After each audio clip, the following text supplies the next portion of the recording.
안녕하세요. 여러분들은 태어나서 가장 무섭고 가슴 졸였던 경험이 있으신가요? 높은 곳에 올라갔다던가 무서운 영화를 봤다던가 대부분은 그 정도일 것 같은데 저희 시어머님이랑 저희 부부가 겪은 참 무서운 일을 알려드리려 해요. 지금 생각해도 보통 일이 아닌지라 살떨리네요. 지금부터 그 이야기를 들려드리려 합니다. 남편에게 듣기로 저희 시어머니는 참 평탄치 않은 삶을 살아왔다고 해요. 고향이었던 작은 어촌 마을에서 나고 자라 자연스럽게 배 타는 사람을 만나서 결혼하게 되었다고 했습니다. 그리고 시아버님과의 사이에서 저희 남편과 그 누나인 제 시누이를 낳으셨어요. 하지만 제 남편이 태어나고 얼마 있지 않아 시아버님이 고기를 잡으러 타고 나간 배가 풍랑에 완전히 박살났고 그 이후로 시아버님도 바다에서 돌아오지 못하셨다고 합니다. 하염없이 지아비를 기다리던 시어머님은 이대로 죽을 순 없다며 자기라도 아이들과 함께 살아나가야 한다 생각해서 그때 어려움을 무릅쓰고 큰 도시인 부산으로 오셨다고 합니다. 처음 부산에 오셔서 허름한 국수집을 여셨어요. 젊은 나이에 배운 건 없고 아는 것도 없는 시어머님이 그나마 할 수 있는 거라고는 식당을 여는 것밖에 없었다고 하더군요. 그 뒤로 억척스럽게 국수집을 운영하시면서 자식 혼자 키우는 과부라고 온갖 소문들도 따라다니고 제 남편과 시누이도 동네에서 과부 자식이랑은 놀지 말라며 힘들게 지냈지만 혈혈단신으로 다 이겨내시고 가세를 일으켰다고 해요. 시누이랑 남편도 어렸을 적부터 홀로 힘들게 일하면서 자기들을 키우는 어머니의 모습을 보고 일찍 철이 들어 공부도 열심히 해서 나름대로 괜찮은 직업에 종사할 수 있게 된 거래요. 시누이는 법무직 공무원으로 일하다가 변호사 남편을 만나 결혼을 했고 제 남편은 제약회사 연구원입니다. 아무튼 사실 처음엔 남편 직업이 좋고 소득이 많으니까 그만큼 결혼 전에 시어머님 입김이 세지 않을까 걱정을 많이 했어요. 제 친구들도 주변에서 한마디씩 말을 얹더라고요. 홀어머니 아래에서 자란 거면 완전 마마보이 아니냐고. 아마 결혼해서 너보다 자기 엄마가 우선일 거라고 했어요. 그런데 주변에 그런 말이랑 다르게 결혼 전 시어머님을 처음 뵈러 갔을 때 시어머님은 단호하게 말씀하셨어요. 난 늙음하게 자식한테 얹혀 살고 그럴 생각 없어. 그래서 국수집도 계속 하는 거고. 그러니까 걱정 안 해도 된다. 뜻밖이었죠. 사실 저라도 저렇게 악착같이 돈 벌면서 자식들 성공시켜놨으면 자식들 덕 좀 보려고 할 것 같았거든요. 시어머님은 저희 결혼 후에도 국수 가게를 계속 운영하셨어요. 처음 테이블이 3개나 될까 싶은 협소한 곳에서 시작해 점점 소문이 나고 유명해지자 이제는 번화가의 2층짜리 건물로 옮겨 종업원을 많이 거느리는 국수 가게가 되었습니다. 나름대로 아는 사람은 아는 지역 맛집이었어요. 아무튼 남편과 결혼 후에도 말만 번지르르 하셨던 건 아닌지 시어머님은 정말로 남편이 주고 싶어서 매달 붙여드리는 용돈 외에는 특별한 요구나 그 흔한 고부 갈등 같은 것도 없었어요. 시어머님 첫인상이 시장통에서 국수집을 오래 하다 보니 말투도 무뚝뚝하고 인상도 단호하셔서 제 입장에서는 편하게 대하기가 어려웠는데 알고 보니 속은 깊고 따뜻하신 분이셨어요. 요즘에 이런 걸 츤데레라고 하나요? 겉으론 차가운데 속으로는 챙겨주고 생각해주는 거요. 딱 저희 시어머님이 그래요. 하루는 시어머님이 기어코 과일을 깎아주시겠다는 거예요. 제가 하겠다고 한사코 말렸는데도 시어머님은 너는 과일 깎는 게 불안해서 못 지켜보겠다 하시고는 본인이 복숭아를 깎으시는 거예요. 그러다가 TV 보던 남편이 예쁘게 깎여진 첫 조각을 먹으려고 손을 들이미는데 시어머님께서 손을 찰싹 치시고는 얘가? 이건 새아가 거야 말씀하시는 거예요. 그런 뒤에 손수 입에 넣어주시는데 솔직히 조금 놀라기도 하고 감동도 받았어요. 어머님이 대놓고 말씀은 안 하시지만 늘 저를 생각하고 계시구나 알게 된 일이었어요. 제가 너무 앉아만 있는 건 아닌가 해서 일어나서 일감을 찾으려고 부엌을 배회하면 또 시어머니께서는 왜 이렇게 똥 마려운 강아지 마냥 이리 갔다 저리 갔다 해. 할 거 없다 새아가. 앉아서 쉬어. 곱게 자란 남의 딸 일 시키면 사돈댁이 욕해. 하시면서 남편을 불러서 저기 쌓여있는 설거지나 하라고 시키세요. 그럼 남편은 또 군말 없이 가서는 척척 해내죠. 아무튼 시어머니도 아닌 척 하시지만 다정하시고 남편도 이런 집안 분위기에 적응해서 살다 보니 굳은 일이 있으면 그냥 자기가 알아서 하려고 하지 저 안 시키더라고요. 결혼 참 잘했다 싶었습니다. 처음에 걱정하던 친구들도 이제는 부러우니까 그만 얘기하래요. 그렇게 행복한 결혼 생활을 이어오고 있었습니다. 어느 날 남편에게 다급한 전화가 걸려왔어요. 글쎄 시어머님께서 계단에서 구르셔서 무릎이랑 발목을 다치셨대요. 원래도 시어머님이 관절이 좋지 않아서 남편이 걱정하면서 영양제 사다 드리고 있었는데 얘기를 들어보니 좀 많이 다치신 것 같더라고요. 황급히 병원으로 달려가 남편과 함께 의사분의 얘기를 들어보니 입원도 하고 퇴원 후에도 재활치료를 받아야 한다고 하셨습니다. 한동안 국수집 일은 꿈도 못 꾸셨죠. 간병인도 붙여드리고 혹여나 시어머님이 심심해하지 않게 남편이랑 제가 번갈아 가면서 병문안을 가서 얼굴도 비추고 그랬습니다. 사실 시어머님이 다치신 건 정말 슬픈 일이지만 내심 시어머님이 이렇게라도 일을 잠시 쉬게 돼서 다행이라고 생각했어요. 시어머님은 국수집에 대한 열정이 대단해서 명절 당일 같은 경우를 제외하고는 매일을 빠짐없이 일하셨거든요. 제가 어머님 이제 연세도 있으신데 조금 쉬엄쉬엄 하세요 라고 말하면 시어머님께서는 그동안 매일 이것만 해왔는데 이거 안 하면 내가 하루에 뭘 하면서 시간을 보내. 난 할 줄 아는 게 국수 마는 거밖에 없어 하셨어요. 그래서 그런지 시어머님은 입원 중에도 계속 국수 가게 걱정을 하시는 것 같았죠. 자기가 문을 안 열면 매일같이 찾아오시는 단골분들도 식사할 곳이 없어지지 않느냐면서 단골 손님을 생각해서라도 문을 열어야 하는데 라고 하셨죠. 그래서 제가 차라리 매니저를 아예 고용하시는 게 어떻겠냐고 말씀드렸어요. 요즘은 다른 식당들도 전부 이런 식으로 운영한다고. 어차피 어머님이 회복하시면서 문 못 여시는 기간 동안 단골 손님들이 그냥 돌아가시는 것보다 매니저라도 고용하셔서 대신 운영하는 건 어떻겠냐고요. 새로 고용한 매니저 월급만 빼면 수입도 계속 지킬 거니 괜찮을 거라고 설득해봤는데 시어머님도 고민하시다가 승낙하셨어요. 그래서 시어머님이 입원하는 동안에도 국수집은 열 수 있었습니다. 시어머님도 본인이 일하지 못하는 건 조금 아쉽지만 내심 일을 하러 나가지 않아도 매달 통장의 수입이 딱딱 찍히니 싫지 않아 하시는 눈치였죠. 그러다가 퇴원 시기를 앞두고 제게 말씀하시더라고요. 내가 무식해서 그동안 악착같이 돈 벌어야 한다는 생각에 빠져 있었는데 잠시 쉬는 동안 얼마나 편하고 좋았는지. 너무 미련했어. 돈만 벌면 인생 어떻게든 되는 줄 알았는데 막상 이렇게 살다 보니 일만 하다 죽으면 내 인생 무슨 의미가 있나 싶더구나. 그 강인하신 분이 눈가에 눈물도 비치시면서 말씀하시는데 저도 마음이 쓰였어요. 남편으로부터 시어머님이 얼마나 힘들게 살아오셨는지 전부 들었으니까요. 어머니, 앞으로 국수집은 다른 사람한테 맡기고 어머님은 저랑 이것저것 많이 하고 놀러 다니기도 하고 그래요. 라고 웃으면서 말하니 시어머님께서 제 손을 한번 힘줘서 꽉 잡고 고맙다 한마디 하시더군요. 시어머님이랑 정말로 친가족이 된 것 같은 기분도 들었어요. 그리고 재활 때문에 아픈 관절로 병원에 자주 왔다 갔다 하셔야 하는 시어머니를 생각해 남편과 상의 끝에 시어머님과 합가하기로 했습니다. 시어머님이 처음에 저희 생각을 듣고는 합가라니 무슨 소리냐며 자기는 분명 니들 결혼할 때 얹혀 살 맘 없다고 말했다 하시더라고요. 그래서 제가 괜찮다고, 어차피 남편이랑 저도 나이 드신 어머님 혼자 지내게 하는 거 계속 신경 쓰였다고, 지금은 관절도 안 좋으신데 혹시라도 무슨 일 생기면 저희가 죄책감 들 것 같다고 말씀드렸더니 시어머니도 결국 두 손 두 발 다 드셨습니다. 그렇게 저희 부부와 시어머님은 살림을 합치게 되었어요. 아무래도 시어머님과 한 집에 같이 살게 되는 거라 혹시나 책 잡힐 일 있을까 집안일에 더 신경 썼지만 시어머님은 거의 간섭하지 않으셨죠. 오히려 자기 기준에 충족되지 않으면 별말 없이 본인이 도맡아서 하는 편이었죠. 이런 모습을 보고 있자니 남편이 시어머님을 쏙 빼닮았구나 싶었습니다.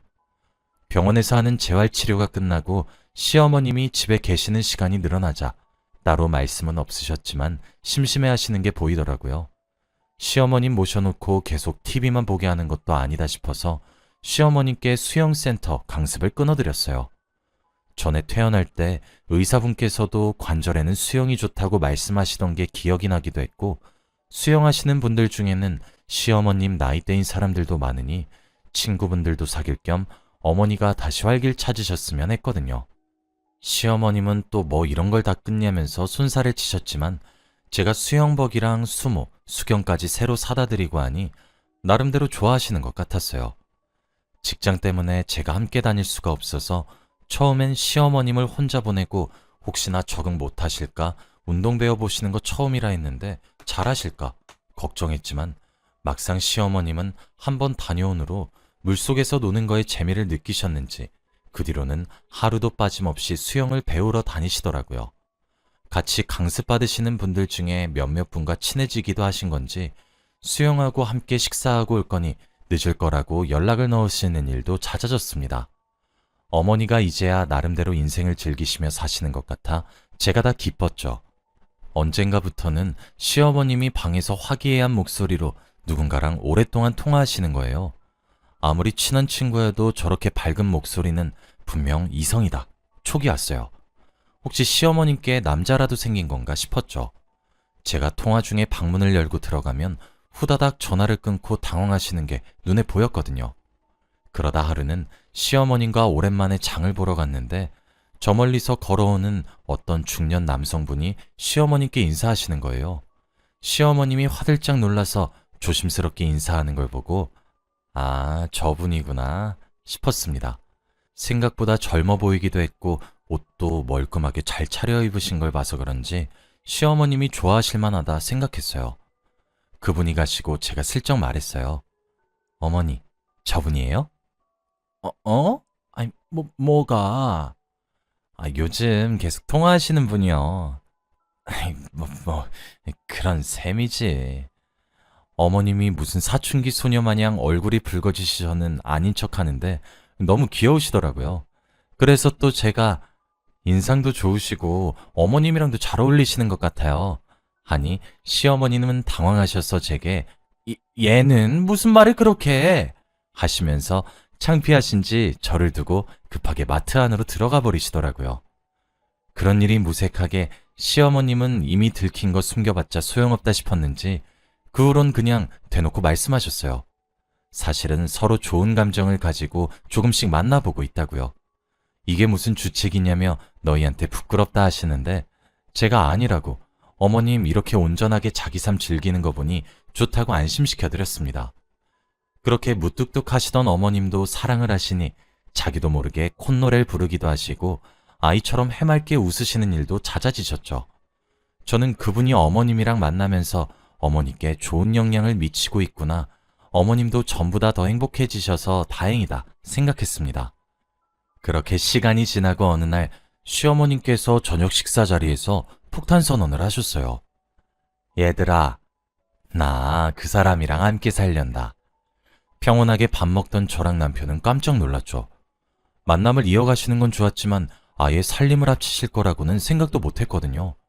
저희가 당황한 눈으로 보니까 말을 이으시더라고요. 나도 그동안 홀몸으로 자식 키우고 하느라 많이 늙었지만 늦게나마 사랑하는 사람 만나서 둘이서 같이 살아보려고 한다.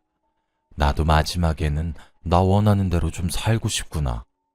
어머님이 그렇게까지 말씀하시니 저와 남편은 할 말이 없어졌어요.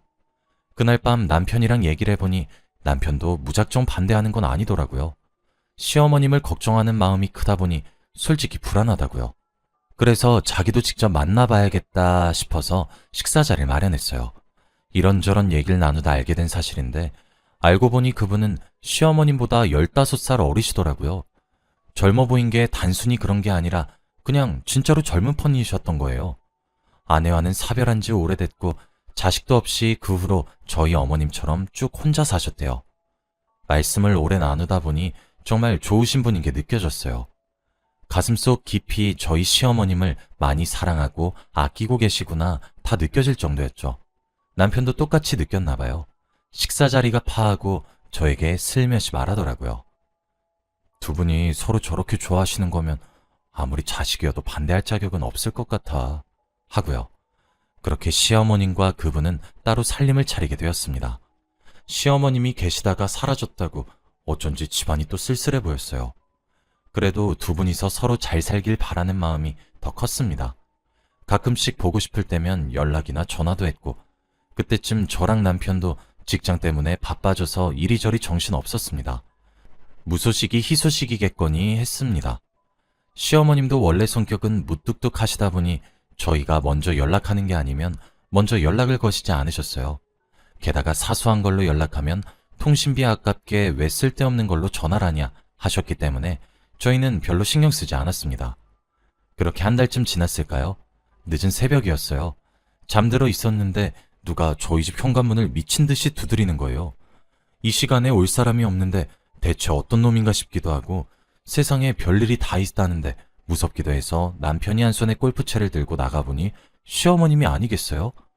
놀라서 문을 여니 시어머님이 힘없이 축 늘어져서는 애미야, 아범아, 살려다오 하시는 거예요.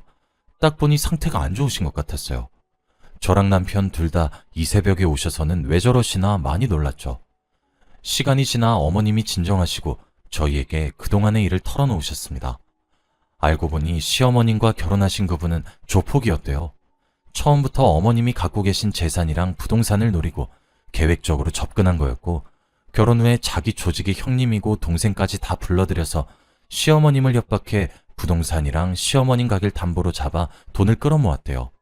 시어머님이 혹시라도 반항하거나 반대하면 저희 부부랑 시누이 부부 사진을 보여주시면서 혼자 죽고 싶은 게 아니라면 어디 계속 말해보라고 저희 목숨을 가지고 협박했다고 하네요. 그동안 계속 감시당해서 너희에게 연락도 못하고 밖에도 못 나가다가 오늘은 무슨 패싸움이 있는 건지 외국놈들이랑 무슨 거래를 안 됐는지 항구로 나갔다면서요. 그래서 그 사이에 목숨을 걸고 몰래 도망쳐 나왔다고 해요. 시어머님이 자기가 배운 게 없어서 그놈들이 무슨 영어로 된 뭘 팔러 나간다고 하던데 잘 모르겠다면서 무식해서 미안하다고 하시더라고요. 콜라 이름 비슷한 뭐였는데 도저히 모르겠어. 무식이 죄다 죄. 미안하구나. 그 얘기를 듣더니 남편이 얼굴이 사색이 되어서는 당장 경찰에 신고해야 한다며 전화기를 들더라고요. 제가 뭔데 그러냐고 보채니까 아무래도 법으로 금지된 약물을 밀거래하는 것 같다면서 생각보다 큰일인 것 같다면서요. 자기 친구 중에 강력계 팀 반장이 있으니까 빨리 신고해야 할 것 같다고요. 금지된 약물이란 얘기에 저와 시어머님도 소름이 돋아 그대로 굳어 있었어요. 남편의 빠른 신고 덕에 특수반이 출동했고 저희 어머님 얘기를 듣고는 혹시 모르니 형사를 몇 명 보내서 지키겠다는 소리까지 듣고서야 조금 안심할 수 있었습니다. 나중에 형사분께 전해 들으니 다행히 현장에서 한 명도 빠짐없이 다 검거되었다고 합니다. 실제로 금지된 약물을 거래하는 현장이 맞았고 빠르고 정확하게 신고해준 덕에 무사히 검거할 수 있었다고요.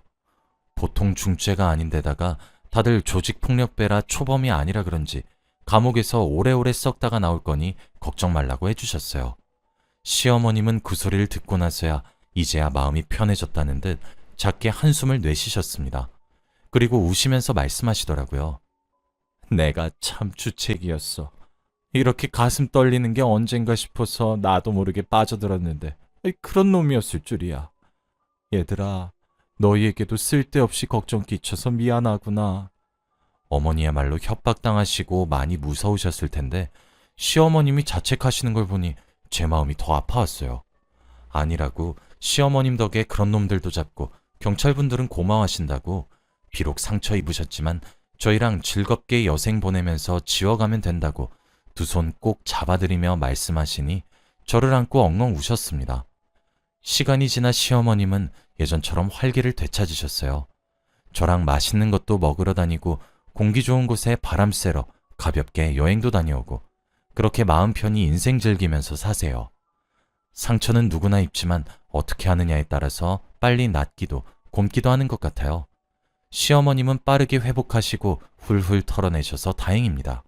여러분들도 여러분만의 상처가 있다면 빨리 아물어서 행복을 되찾으시길 바랄게요. 사연 들어주신 모두들 감사합니다.